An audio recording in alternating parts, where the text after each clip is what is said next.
তৃণমূল সাংসদ সুখেন্দু শেখর রায়ের কার্যত পাশে দাঁড়িয়ে দোষীদের দৃষ্টান্তমূলক শাস্তির দাবি তুলেছেন রাজ্যের মন্ত্রী সাবিনা ইয়াসমিন। তিনি বলেছেন, সুখেন্দু শেখর রায় নিজের মত প্রকাশ করেছেন, অন্যরাও দোষীর শাস্তির দাবি তুলেছেন।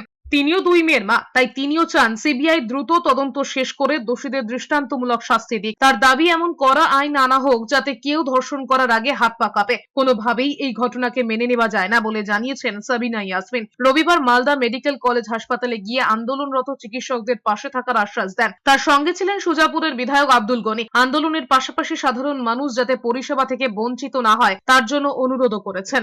আমিও দুই কন্যার সন্তান, দুই কন্যার মা। আমি এই ঘটনাকে কখনোই সাপোর্ট করতে পারি না। আমরা চাই কঠোর থেকে কঠোর শাস্তি হোক এবং এই আন্দোলন শান্তিপূর্ণ আন্দোলন একটা পথ দেখা ভবিষ্যতে, যে যেন কোনো গার্ল চাইল্ড বা কোনো মেয়ে বা কোনো মহিলা যেন ধর্ষণের শিকার না হয়, যেন একবার ধর্ষণ করতে গেলে তার শরীর কাঁপে, যেন এমন একটা কড়া আইন হওয়া উচিত।